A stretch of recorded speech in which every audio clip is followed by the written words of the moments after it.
Okay, I'm going to show you guys or demonstrate how these whetstones work.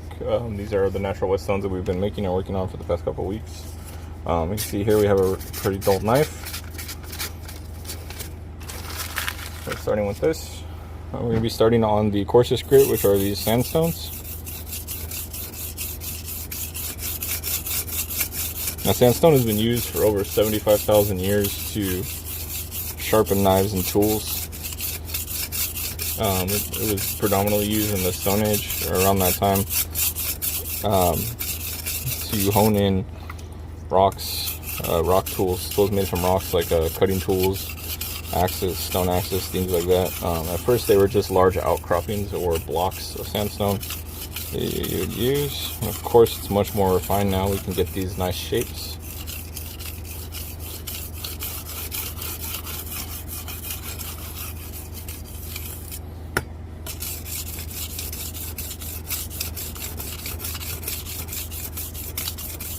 Just going to be working this, and this is a smaller one. We have much larger ones. We have ones that weigh 2 pounds. This one is 1.2 pounds. We have ones that weigh 2 pounds and are about 6 inches across.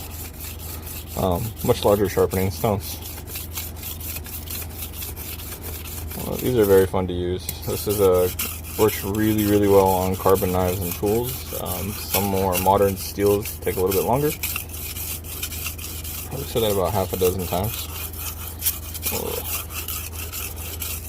And you're going to go through just like that. Okay, stop to check our progress.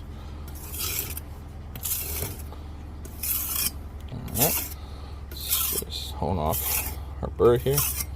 Now, the way natural stones work, because there's a little bit of confusion with natural stones for people, and that goes for any natural stones. Arkansas stones, Japanese whetstones, American whetstones, European, Russian.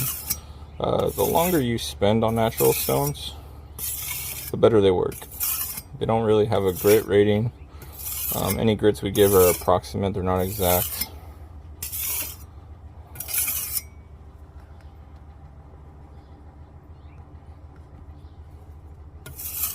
Alright.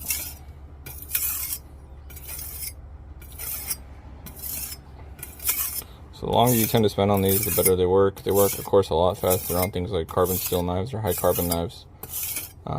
More wear resistant steels are just a little bit slower.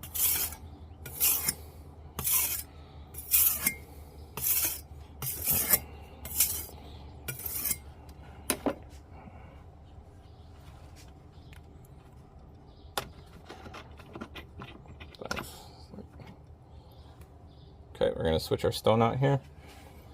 We're going to be moving up to our next stone. Now, this is more of a finer grit. This is Basalite, which is about a 6 or 7 on the most scale. These are volcanic rocks. You can see it's got a very nice, smooth, glassy surface. Basalite is used in structural engineering and for other applications. It's a very sturdy rock. In all of these we hand cut here from larger chunks, obviously. Now this grit is still a little coarse, but it's definitely much finer than the sandstone. If I had to compare it to something, it would be between a 1500 and 2500 in terms of grit. You can kind of still hear, if I quiet down for a moment, you can hear the crackling.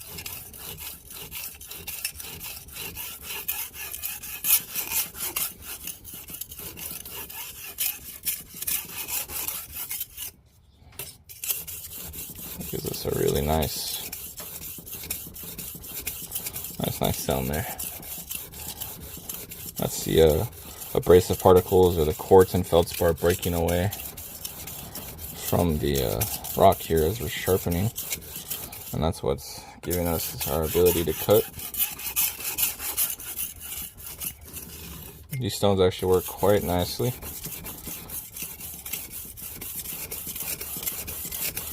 Polish up duller edges, or to brighten up a dull edge, or you can work these into a synthetic stone progression or a man-made stone progression. You can work these in there if you want a natural touch. certain things can be used to finish on this one.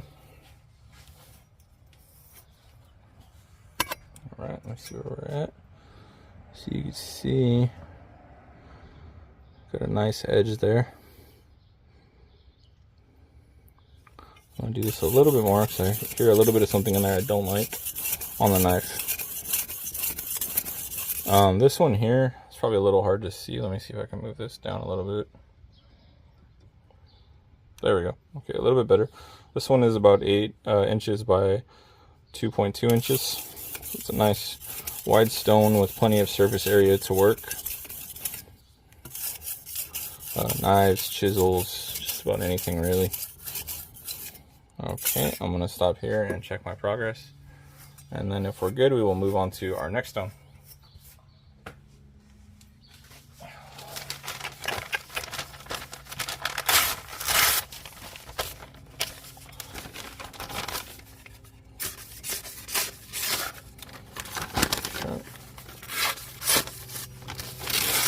It's kind of hard to get like down in here. Let me see if I can get closer to my pond.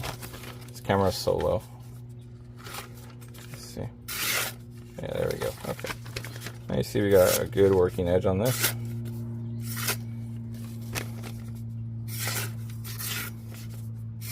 Yeah. Just a little bit longer on this one. And then we can move on to our final stone in this lineup. We have a few different ones in this middle grade here. We have these Basalite stones, and then we have Rhyolite stones in this grit. We're in the medium grade range. Now it's been about 7 minutes now, and we already got a nice working edge back on this, just from using the sandstone and this guy. And then obviously if we spend a little bit more time, it's going to come out 100% better. Another important thing that I didn't do here, because I wanted to show you more of the features of the stone, or the facet here, or the face of the stone. This is really important with natural stones, is to build up a slurry on them. You can use a slurry stone, a diamond stone. It not only works to dress the surface, but it also helps you in the sharpening process. That slurry carries off a lot of the metal swarf, and it also builds up a good amount of the feldspar and quartz on the surface of the stone, which acts as a semi-abrasive mud, which helps you in sharpening. So let's go on to our next one. So again, just so you can see this, these are all hand cut here from chunks of rock or boulders that we get. And this is the Basalite stone. And this one weighs about 1.5, 1.6 pounds. All right. Now our final stone that I'm going to use here is this one here. And this one is a slate stone. And these are made from Vermont slate, which is just about some of the best slate around. It has this really nice charcoal color. And again, you can see it has that really fine edge. Slate is a little bit delicate. It is very hard, but it is also very fragile. So we don't need to put a tremendous amount of pressure on this. We're just going to do light honing. Now, you could do the push-pull method if you'd like, using very light pressure. It doesn't take a whole lot. You don't have to dig the knife into the stone. Vermont slate is actually very clay-like. Despite it being a hard stone, it has a very clay-like surface, so what you'll get is this nice kind of black mud built up on here. I'll go ahead and show you that now. Let me take my diamond stone. Just build a little bit of a slurry on the surface here. If you order these, you may have a bit of excess, or you may see a bit of excess glue around the edges, or adhesive around the edges of the stone. Don't even worry about it. It's there for support of the stone. These aren't fully even on the bottom. Once we cut them to a certain length, it's a little hard to get them completely flat on the bottom. So we put a little bit of extra glue there, not only for support of the stone so it doesn't crack or shatter on you, but so it lasts quite some time.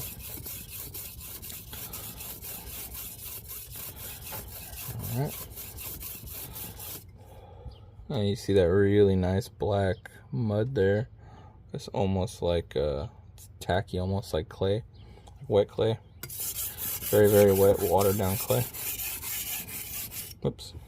Probably should tighten this up a little bit.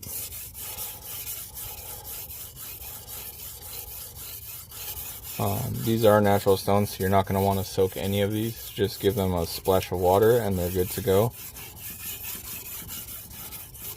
You could spray them, use a spray bottle, any type of sprayer you'd like, but they don't need to be soaked. If you soak them, they will actually fracture and can break like any natural stone. You don't want to leave them in water.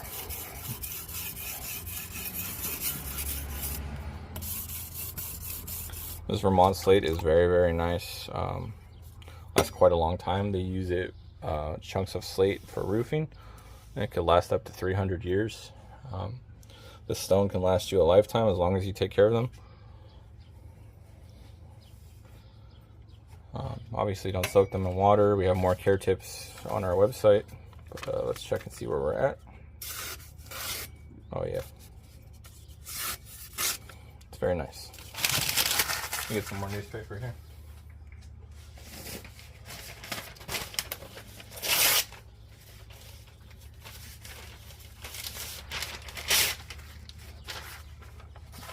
Okay.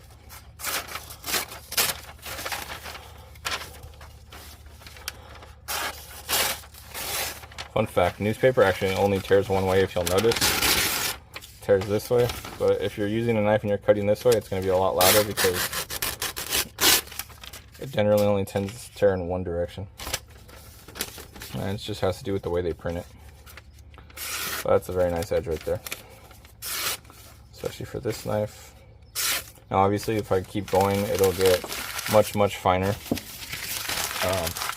Some of our other whetstones that we have for sale at the moment are these ones here. And these are Jasper stones. These are a little bit finer than the slate, roughly equivalent, maybe 5,000-6,000 grit. This one's probably about 5. These ones are definitely a lot smoother. These Jasper stones here, these are also available on our website. But yeah, we have several different stones available, and we'll keep making more as we go. If you have any questions, leave them in the comments and we'll be happy to answer them. Yeah, again, we have slate is the fine finishing stone. We have this nice natural grade basalite stone here. Very, very nice smooth stone. This is going to be your medium grit. Whoops. And then we have our sandstone, which they come on these holders. Not all of them have legs and not all of them have bases. Let me show you another example. You have larger ones. This is a larger sandstone piece that we have here. This one is good for sharpening chisels, knives, and other things like that. Really good stones here. All the bases are completely waterproof. They're coated. That will obviously wear off in a few years, so you probably have to do it again. You don't always have to use these with water. You can use them with oil, but you can't do both. So it's either water or oil.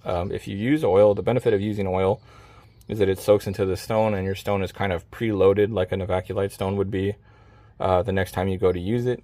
So you need a lot less oil the next time you use it, and the next time after that, and the next time after that.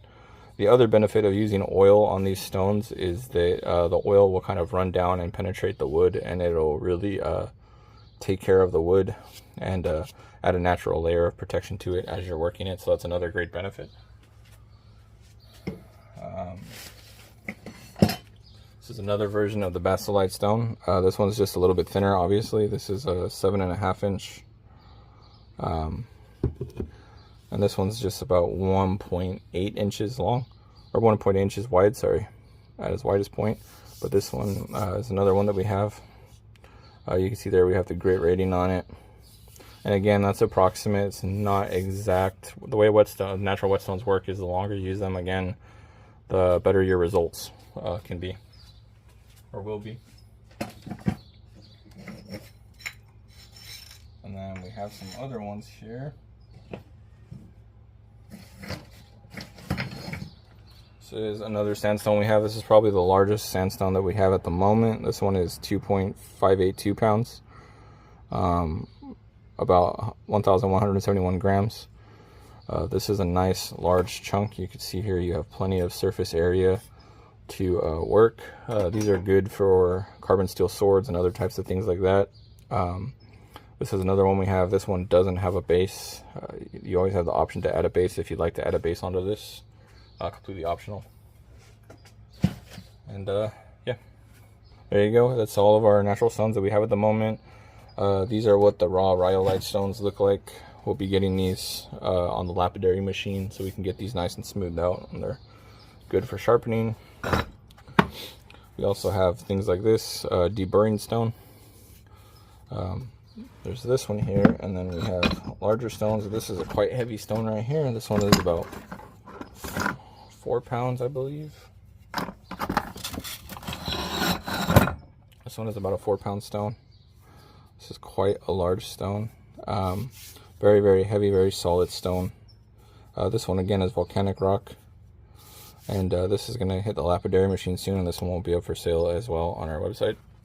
So yeah, that's just a few of our different stones that we have. Natural stones available at the moment, but they're great for sharpening knives and tools. Again, some more wear resistant modern steels and steel alloys in tools and knives will take just a little bit longer, but again, the more time you spend on it, the better your results.